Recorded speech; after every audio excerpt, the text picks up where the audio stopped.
Estamos tema 1 de inglés, de lengua, perdón. Bajamos a ese primer apartado, teoría y recursos, y concretamente al tercero, al apartado de lengua, donde vamos a encontrar, como digo, los contenidos que vamos a estudiar hoy, ¿no? No se me ve. No, porque algo ha pasado con el programa desde el otro día. Y, hombre, lo importante es que vosotros sí que podéis ver eso, que eso entonces no me preocupa. Pero sí, algo le pasa al conectar el programa con la cámara o con este ordenador que tengo yo, que directamente te dice que no reconoce la cámara. Por eso me veréis ahí en negro, veréis en negro y tal, ¿no? Pero al veros lo importante, y además también así queda la grabación, sí que veis el contexto, ¿vale? Bueno, pues entonces, como siempre digo, lo que yo proyecto aquí, los archivos, los PDF, recordad que vosotros lo podéis descargar e imprimir si queréis desde teoría en PDF, porque ahí está todo organizado, ¿vale? Yo entro desde la sección de la unidad, pero os recomiendo que siempre os vayáis vosotros a teoría en PDF. Bueno, pues vamos a empezar, como digo, por categorías gramaticales, formación de palabras, etcétera. Así que me voy abajo del todo y el primer archivo que vamos a ver es este que tenéis aquí, que es además un archivo muy, o sea, que es muy resumido. Mirad, ¿qué son eso de las categorías gramaticales? Pues es un término lingüístico que yo utilizo para hablar de los diferentes tipos de palabras. Categorías gramaticales o tipos de palabras es exactamente lo mismo. Si yo pulso ahí, os saldrá o descargaréis y os saldrá la siguiente imagen. Esto de aquí. Como veis, esto es, como digo, pues un cuadro, ¿vale? En donde de una manera clara, directa, encontráis todas las categorías gramaticales, todos los tipos de palabras que hay en castellano, lo que significa, para qué sirven y los ejemplos. Mirad, hola, buenas tardes. Este contenido no es de este año, este contenido es del nivel 1 en realidad, pero hay que, digamos, tenéis que, en el caso de que no lo tengamos claro, hay que repasarlo, tenéis que repasarlo. Cuando a partir de la unidad 3 empecemos a estudiar sintaxis, lo del sintagma, los análisis y todo eso, esto tiene que estar superado. Es decir, distinguir, saber qué es un sustantivo, qué es un adjetivo, qué es un pronombre, qué es un verbo, distinguir entre los diferentes tipos de palabras, eso tenéis que tenerlo claro. Entonces, la mejor manera, si no me acuerdo bien, si no lo tengo claro, es ir a este archivo que estoy proyectando y repasar cada una de las palabras, insisto, qué significa y para qué sirve. Como tenéis ejemplos y demás, pues bueno, os servirá. Sí, José Manuel, es que no está la cámara mal, ¿vale? No te preocupes. Como digo pues eso, ¿no? El tipo de palabra, tipo de categoría gramatical, lo que significa. Vuelvo a insistir, es clave que sepáis distinguir los diferentes tipos de palabras, los diferentes tipos de categorías gramaticales. Porque para la sintaxis es básico. Cuando tengamos que analizar un sujeto que son sustantivos, tendréis que reconocer que es un sustantivo. Cuando hablemos del predicado, del núcleo del predicado, que serán los verbos, tendréis que reconocer los verbos, ¿vale? Entonces, si todavía yo tengo alguna duda o hay algo que no me... acudo a este archivo que estoy proyectando. ¿Que para alguno de vosotros no es suficiente? ¿Que necesitáis más explicación? Pues nada. En esta sección de lengua de la unidad 1, dentro de ese grupo que dice teoría, tenéis este archivo que dice categorías de palabras.docx, que eso es lo mismo, pero ya más amplio, con una explicación un poquito más detallada y demás. Este archivo, hola, solo es necesario, solo lo recomiendo, si no, me basta con la imagen que os acabo de enseñar. Si yo repaso esto y me entero y ya soy capaz de distinguir, en realidad es repasarlo, y soy capaz de distinguir pues los diferentes tipos de palabras, las diferentes categorías gramaticales, no necesitáis nada más. Pero si, como digo, pues, ¿por qué razón necesitamos algo más de texto, algo más de contenido que se explique un poco más? Dentro de la sección de lengua, dentro de donde bajáis todo abajo del todo, a la parte que dice teoría, y dentro de la teoría os vais al archivo que dice categorías de palabras, punto 2 de X. Y ahí tenéis un archivo más amplio, más grande, pues si necesitáis más información. ¿Vale? Pero insisto, esto es algo que ya debemos de controlar. No teníamos por qué estar explicándolo, ni tiene por qué estar incluido en el curso, pero bueno, ahí está para repasarlo.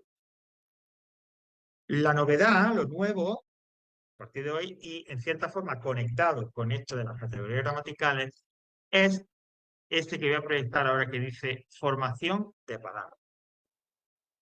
Todas las lenguas tienen vocabulario, el conjunto de palabras que utilizamos en esa lengua, ¿vale? Pues bien, todas las lenguas también tienen sus procedimientos, sus formas de, utilizando palabras ya existentes, crear otras nuevas, ¿vale? No traerlas de otro idioma, sino palabras que ya se utilizan en mi lengua a través de una serie de procedimientos y de fenómenos lingüísticos crear, insisto, a partir de esas palabras, otras nuevas, otras diferentes. Pues eso es lo que vamos a estudiar en este archivo que dice formación de palabras. Así que, proyecto y tal, y vamos allá. Esto sí que es la novedad y aquí sí nos vamos a detener un poquito más. Procedimiento de formación de palabras. Mira, esto, lo que vamos a explicar aquí, estos procedimientos, estas formas de crear nuevas palabras, se engloban dentro de una disciplina lingüística que llamamos morfología. Es decir, la forma de la palabra. Saber o conocer sobre la forma de la palabra. Mira, todas las palabras en castellano se componen de dos elementos. El lexema y los llamados morfemas gramaticales. Todas las palabras siempre se van a componer, si lo dividiéramos en partes, habría un lexema y morfemas gramaticales. El lexema es el más importante, es el corazón de la palabra. Es el átomo, el núcleo de esa palabra, mejor dicho. El lexema es la parte de la palabra que le da significado, que le da sentido, que hace que signifique una cosa concreta. Es como digo, el corazón de esa palabra. No varía, siempre va a ser lo mismo.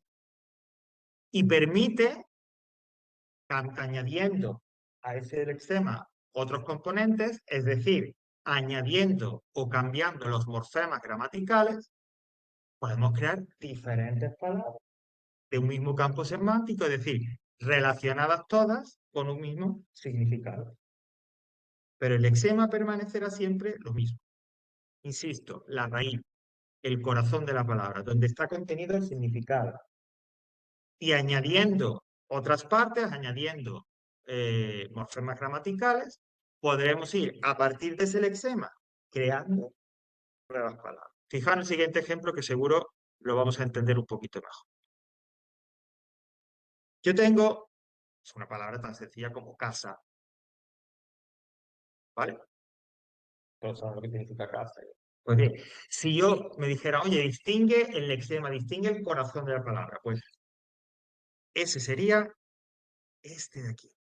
Cas, por sí solo no tiene, no significa nada. Pero esas tres letras, ese núcleo, ese lexema, la idea es lugar donde habitar, donde refugiarse. Pues a esas tres letras, a ese lexema, si yo le voy añadiendo otras partes, otros morfemas gramaticales, como por ejemplo en este caso a, puedo ir creando otras palabras en las que el significado básico será siempre o estará relacionado siempre con casa.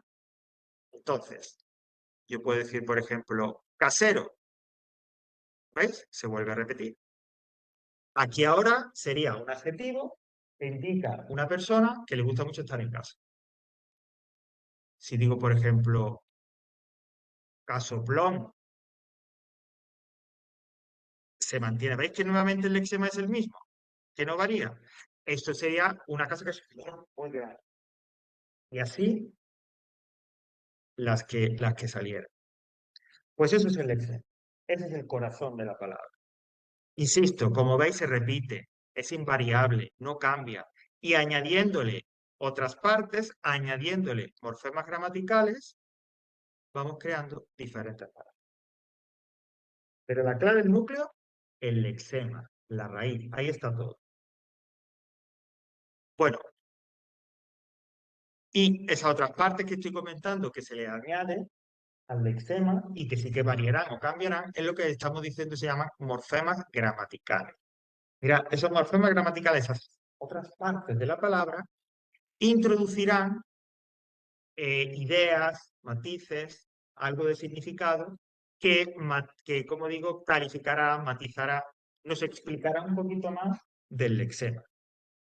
Estos morfemas gramaticales añadirán, por ejemplo, pues si la palabra es singular o plural, lo sabremos a través de esos morfemas gramaticales. Si, por ejemplo, es un verbo, ¿cuál es la persona del verbo? ¿Cuál es el tiempo? ¿Cuál es el número? Es decir, toda esa información extra que necesitamos para completar la palabra y necesitamos añadirle al lexema, insisto, esa información extra vendrá dada por esos morfemas gramaticales, ¿no? Si volvemos al ejemplo que estábamos viendo antes, por ejemplo, en casero, pues cas es la raíz, el lexema. Pero si yo me voy al final de la palabra, o, ero, eso me indicaría que se refiere a un adjetivo y que es singular masculino. Porque si lo quiero poner singular femenino, entonces diría casera. Esa otra parte que no es el lexema es, como digo, el morfema gramatical. ¿Vale? Y así, abajo, o plon, ese sufijo, ese morfema gramatical, lo que me está diciendo, al añadírselo a caso, esto es una cosa muy grande. Pero encima es singular. ¿Vale? Bueno, pues como digo, eso sería lo que marcaría el tipo de información que nos da los morfemas gramaticales. El número singular y plural, en el caso de los verbos, la persona, también si es masculino o femenino, todo eso. Esa es la información básica que aportan al lexema. De manera que, gracias a eso, como digo, el lexema puede variar o puede cambiar. Dentro de los morfemas gramaticales hay dos clases. Nosotros nos vamos a ocupar, ahora ya cuando veamos qué procesos vamos a tener que utilizar para formar palabras, nos vamos a centrar en los dependientes.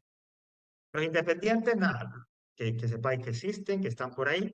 Básicamente los independientes, los morfemas gramaticales independientes, son palabras, tipos de palabras que realmente no aportan un significado fuerte, al saber, los adverbios, las preposiciones, las conjunciones, ¿vale? Pero anyway, los morfemas gramaticales independientes los dejamos a un lado. Nos vamos a centrar en los dependientes, que son o flexivos o derivativos.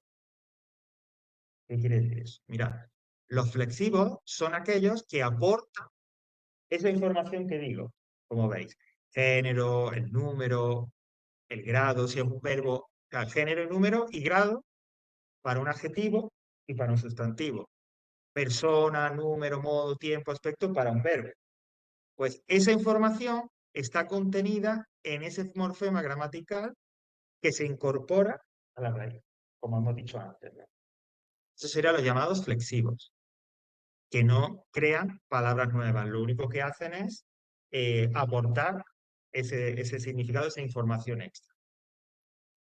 Y el otro tipo de morfemas dependientes son los llamados derivativos, que son los que vamos a estudiar más a fondo, porque estos sí que me permiten crear nuevas palabras, que serán los prefijos que se ponen delante del lexema, los sufijos que se ponen detrás, y una cosa un poquito extraña, que bueno, lo veremos de todas maneras, que se llama interfijos que va en medio de la. Entonces, ahora mismo que hay que tener claro, lexema, la raíz, la clave, la esencia de la palabra.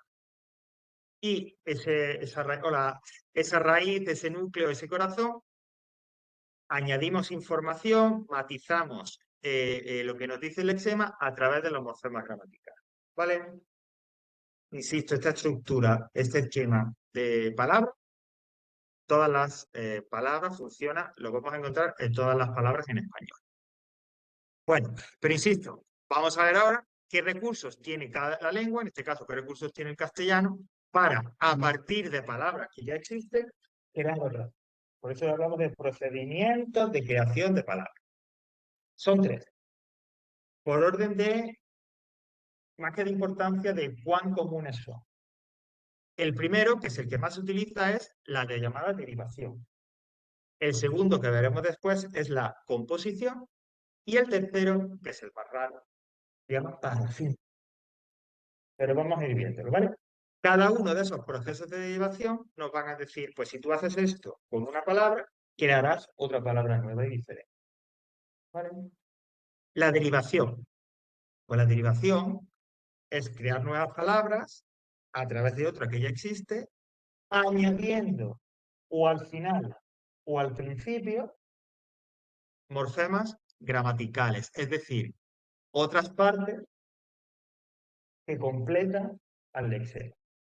Al principio o al final de la palabra que ya existente, añadimos algo y de esta manera, es decir, o al principio o al final, una de las dos posiciones. Delante del lexema o después del lexema. Añadimos estas partes nuevas, como digo, y creamos una palabra diferente de la que teníamos originalmente. Los dos tipos más importantes de morfemas, ¿no? que utilizamos para crear palabras por derivación, es decir, que ponemos delante o detrás, son los prefijos y los sufijos. Como más o menos uno puede deducir, los prefijos son esos morfemas, esa parte de la palabra que se pone delante, al principio, de la que yo estoy utilizando para crear otra nueva, otra diferente. Estos prefijos, estos morfemas, estas partes que se añaden a la palabra que yo ya tengo, propondrán, añadirán como una matización del significado. Es decir, a lo que significa la palabra que yo tengo originalmente, el prefijo añadirá algo más. Matizará algo. Mirad, ahí tenéis diferentes tipos de prefijos, negativos, pues que niegan la palabra, locativos, que añaden una idea de lugar, de tiempo, los temporales, una idea de como más intensidad o más fuerza, los llamados intensificadores, y cuando añadimos una idea, aportamos una idea de cantidad, cuantitativa. Pero esto, como siempre, mejor los ejemplos.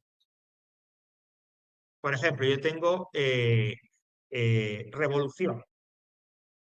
Pues si a la palabra revolución, que significa pues un alzamiento, una rebelión, un caos para conseguir algún fin político, si a la revolución yo le pongo delante contra, formaría la palabra contrarrevolución, que sería todo aquello que se opone, que es contrario a la revolución. Si, por ejemplo, yo tengo pensando en, y a lo mejor un término que se ha utilizado, cuando el COVID, ¿no? Pues todos hablábamos del COVID y de hecho ahora para referirnos muchas veces a la época de la pandemia y tal, pues hablamos en el COVID. Pues bien, si yo a esa palabra, a ese sustantivo, le pongo delante el prefijo temporal post y digo post-COVID, se referirá a todo aquello, a toda esa época o fecha tal que ocurrió después de que la enfermedad pasó. Veis que entonces hemos formado palabras a partir de una que ya teníamos al añadirle el prefijo. Formamos una palabra diferente con un matiz, con un significado, con un matiz de significado bien diferente. Eso sería la primera forma de derivación.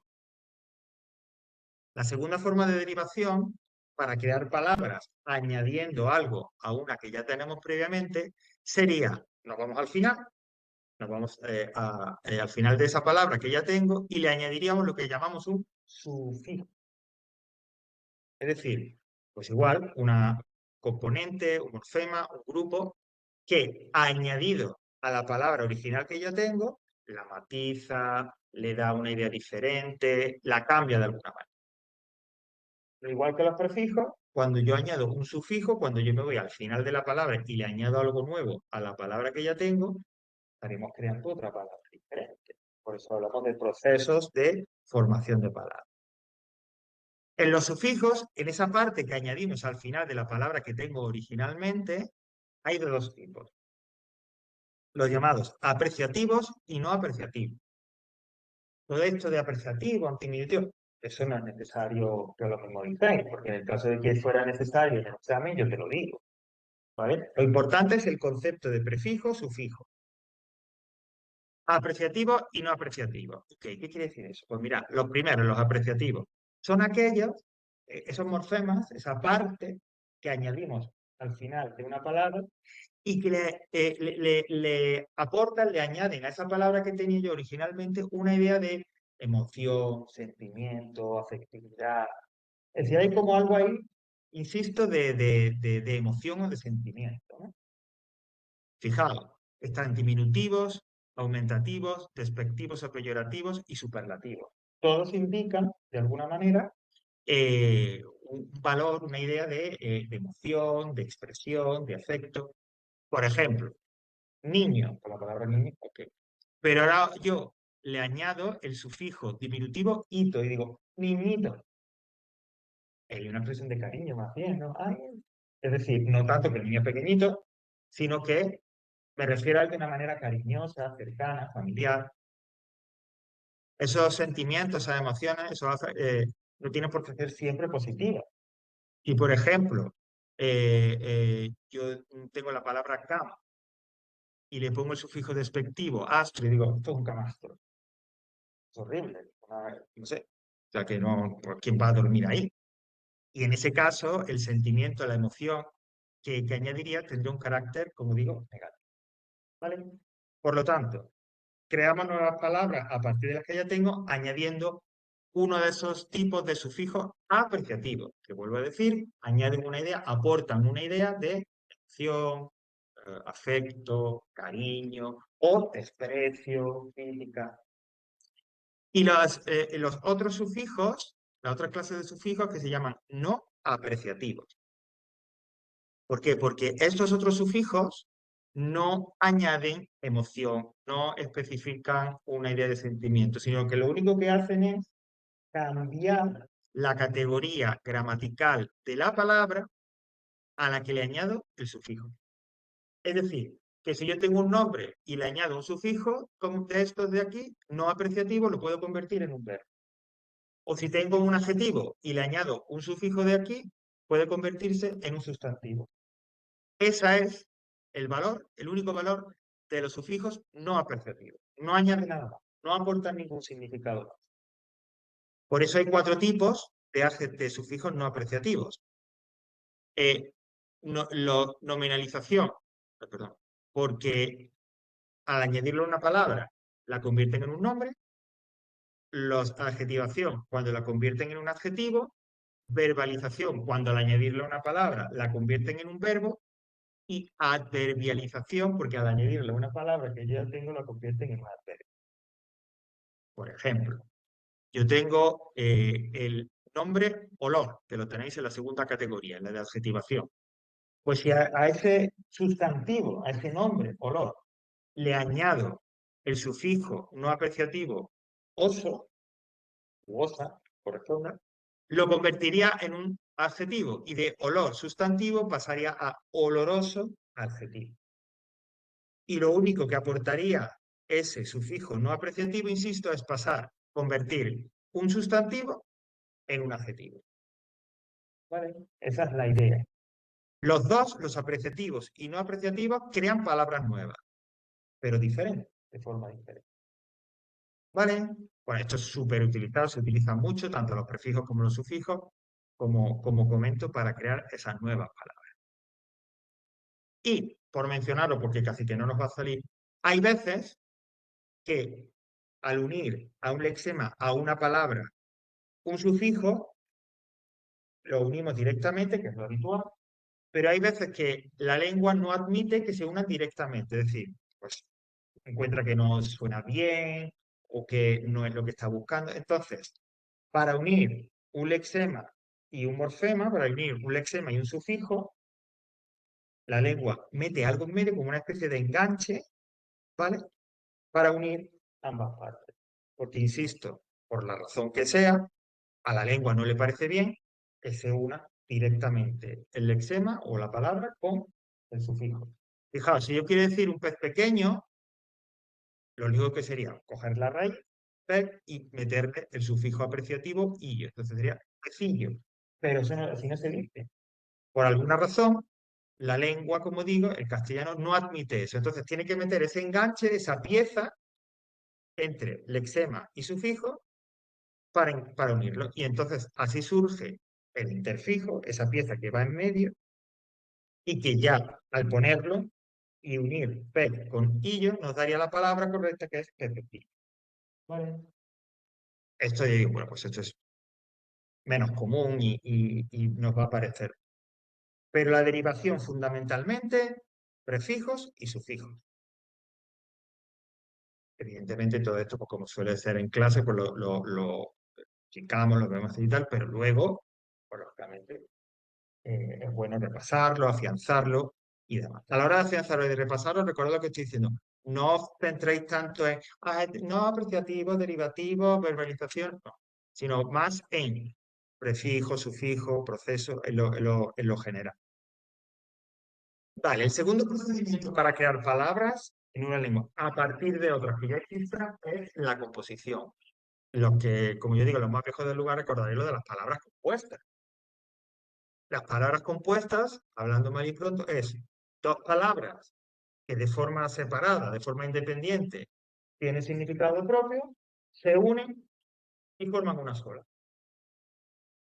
Es como si dijéramos, como explicáis, dos lexemas que van sueltos, se ponen juntos, unimos y ya tenemos la composición, la palabra compuesta. Y esa palabra formada a partir de dos independientes que tienen significado propio a partir de dos lexemas a los que se le unen pues, estos morfemas flexivos, los que indican, como digo, que si el número, el género, etcétera, etcétera, permitirían formar, como digo, palabras compuestas. Hay dos tipos de palabras compuestas, es decir, dos tipos de para crear este tipo de compuestos uniendo dos palabras o dos lexemas ya existentes. Los llamados consolidados u ortográficos y los no consolidados o sintagmáticos. ¿Qué quiere decir? Mirad, las palabras compuestas más comunes son las de la primera categoría, las que son consolidadas u ortográficas. ¿Por qué? Porque son aquellas que se escriben y también a la hora de pronunciarlas, de leerlas, juntas, como una sola palabra. Aunque tú al leerlas, o si las escuchas, o si las escribes, hombre, pues todavía te suena que son dos palabras, pero el uso, el paso del tiempo, etcétera, han hecho que se escriban y se lean como una sola. Por ejemplo, voy a poner un poquito más grande que veamos. Aquí tenéis varios ejemplos de esas palabras compuestas, consolidadas o compuestos consolidados, porque, insisto, se escriben y se leen como una sola. Bueno, 100 pies. Pues 100 pies se compone del número 100, de la palabra 100 y de la palabra 100. Pero se escribe junto como una sola. O, a ver, otro que sea así. Matamosca. Pues igual, se compone del verbo matar y del sustantivo moscas, pero es decir, lo utilizamos tanto y tantas veces que se escriben y se leen juntos. O hierbabuena, aguardiente, maniatal, de mano y atar. Estos son, digamos, los que cuando me hablan de palabras compuestas, uno se me viene a la cabeza. Aquellas que se escriben juntas, como una sola. Aquellas que se leen si fuera una sola palabra. Y el otro tipo de compuestos, o el otro tipo de palabras compuestas que se llaman no consolidados o sintagmáticos, pues son aquellas que no se escriben juntas. Se consideran una sola palabra, curiosamente, aunque aparezcan por separado. Pero a la hora de analizarlo, tendríamos que analizarlo como una sola palabra. Insisto, aunque ahora lo veáis por los ejemplos que nos dicen ahí, pareciera que son dos palabras diferentes, no. Es una sola porque se utilizan juntas. Se utilizan muchísimo juntas para referirse a esa idea o a ese concepto. Por ejemplo, estrella de mar. Y dice, pero bueno, estrella de mar, con otras palabras. Bueno, pues la lengua las considera como una sola. Porque para hablar de ese animal, de esa especie animal, utilizo una sola idea, una sola palabra, aunque esté compuesta o escrita por separado. Estrella de mar, estrella de mar, y siempre te va a venir para referirte a ese animal, no dirás estrella, o sino estrella de mar, estrella de mar. Igual que cajero automático, que no se escribe junto, se escribe por separado. Pero cuando alguien me dice o yo utilizo cajero automático, pienso en una sola cosa, en dos cosas diferentes. Y además pienso en ellas unidas. Cajero automático. Ya veo que pues, el aparato este donde voy para sacar dinero. Vale. Bueno, insisto, estas en principio podrían ser un poco más difíciles de reconocer porque a diferencia de los anteriores, no se escriben juntas, no se leen como juntas, pero desde el punto de vista de la formación de palabras, se considera una sola. Y además, hay veces que se escriben tal, se unen por una preposición, como estrella de mar, hay veces que no hay nada para unirla, hay veces que veréis a lo mejor un guión, que se une con un guión, etcétera. ¿Vale? Por lo tanto, estas son palabras compuestas, las que se escriben juntas, consolidadas, y las que no, sintagmáticas.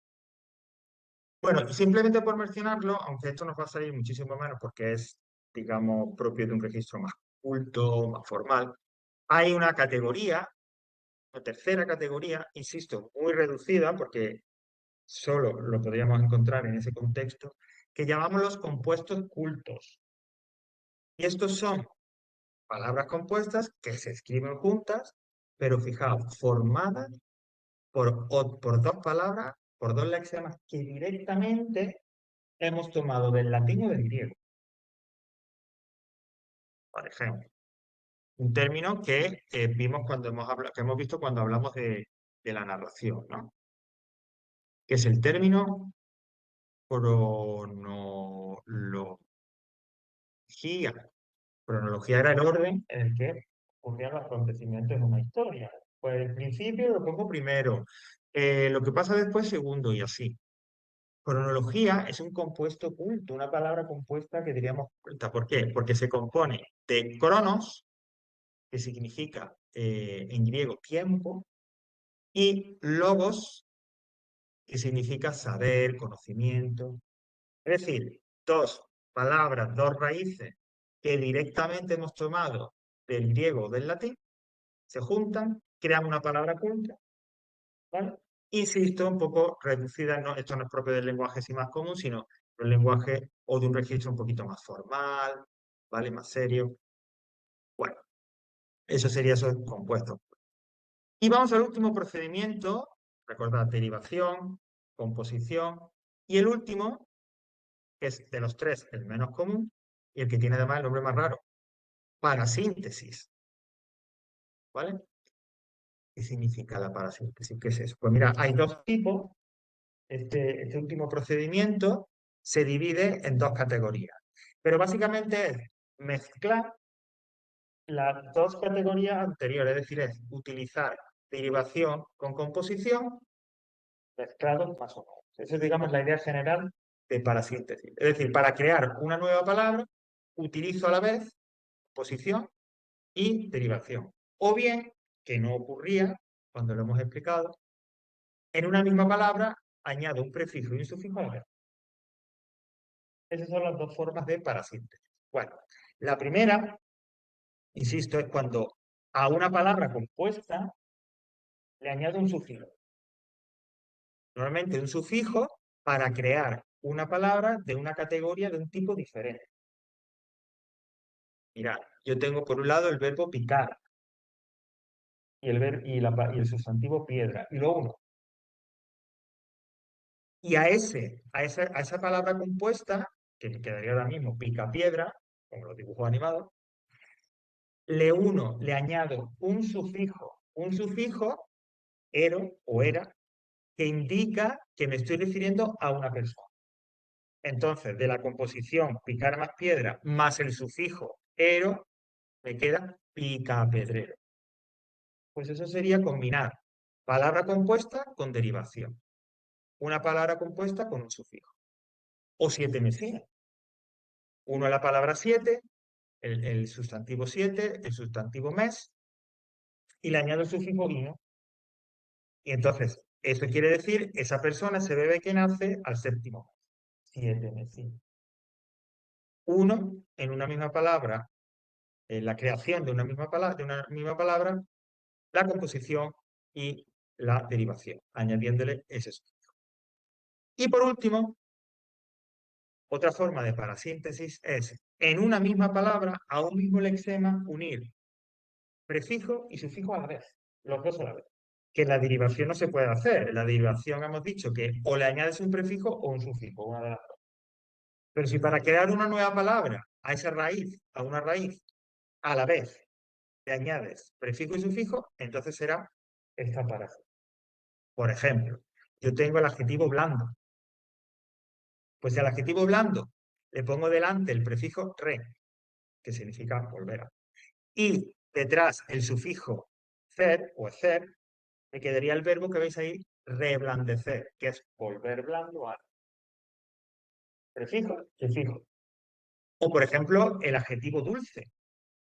Pues al adjetivo dulce le pongo delante el prefijo en y detrás el sufijo ar, de conjugación de un verbo, me quedaría el verbo endulzar.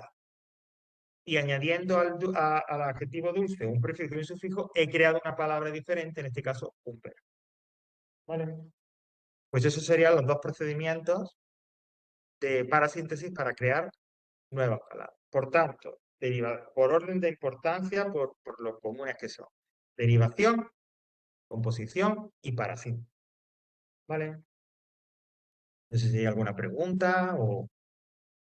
Bueno, pues antes de cerrar por aquí, esos son los tres más importantes, pero bueno, para que tengamos también conocimiento, habría otras formas de crear nuevas palabras. Por ejemplo, mediante el acortamiento, es decir, una palabra a la que la hago más pequeña, más corta. Pues es un poco como la forma abreviada de inglés. Eso formaría otra palabra. Por ejemplo, en lugar de bicicleta, bici. En lugar de televisión, tele.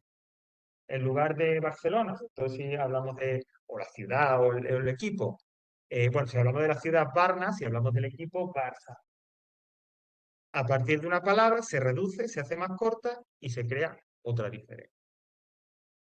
Las onomatopeyas, que son aquellas palabras que se forman reproduciendo el sonido normalmente de un animal. Por ejemplo, ¿qué hace el gallo? Kikiriki. Pues ese kikiriki, ese sustantivo sería una onomatopeya. ¿O cómo suena el reloj? Tic-tac, tic-tac. Esa sería otra forma de crear palabras. Las onomatopeyas, que es reproducir sonidos a través de una palabra. Y por último, las siglas y los acrónimos. Mira, las siglas son la primera letra de una palabra. Javier, pues la sigla de Javier es J. Si pongo mi nombre, Javier Serrano García, pues sería JSG. Pues serían las sílabas, las siglas, las iniciales, la primera letra de cada palabra. Muchas veces cuando hablamos de una empresa, de una institución pública, de una asociación, de un partido político, en lugar de referirnos al nombre completo, utilizamos las siglas que forman el nombre completo de eso a lo que nos referimos. Por ejemplo, la OTAN. Pues nadie dice, Organización del Tratado del Atlántico Norte. Es más, de repente ni siquiera sabemos qué significa eso. Pero en las noticias y tal, hablamos de la OTAN. La OTAN, la OTAN. O la ONU, la Organización de Naciones Unidas. Nadie dice organización si no decimos la ONU, la ONU. Pues bien, a estas palabras, porque son palabras, que se forman con las iniciales, con las siglas de las palabras que componen el nombre completo de esa institución, asociación, etcétera, le llamamos acrónimo. De manera que OTAN sería el acrónimo de Organización del Tratado del Atlántico Norte. O ONU, el acrónimo de Organización de las Naciones Unidas.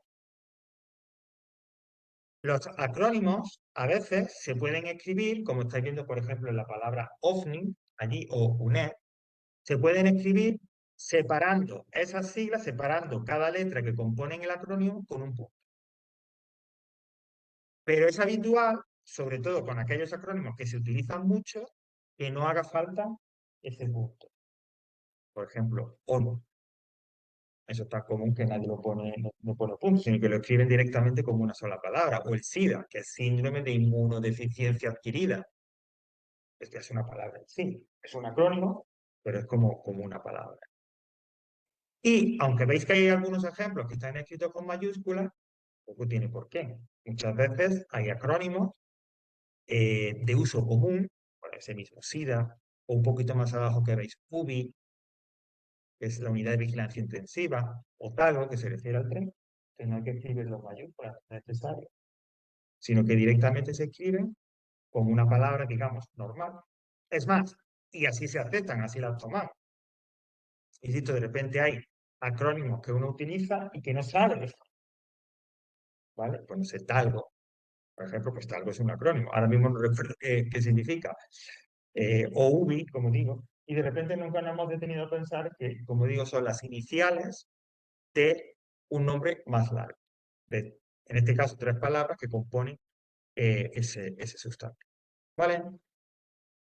Pues esto sería, aquí terminamos esta parte, los procesos para formar palabras. Para, insisto, a partir de palabras ya existentes en la lengua, crear otras nuevas. Si vuelvo a la sección del aula virtual de lengua, ¿qué tenéis aquí? Pues mira, como siempre, ¿no? Ese material extra, por si queréis echarle un vistazo, por si queréis ampliar, por si como queráis.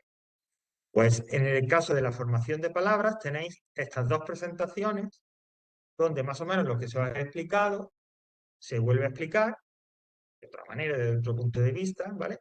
Y a través de ello podéis acceder de forma interactiva, ¿no? El primero, el proceso de formación de palabras, pues, quiero saber o recordar o saber más sobre los prefijos y sufijos. Pues me voy aquí en información.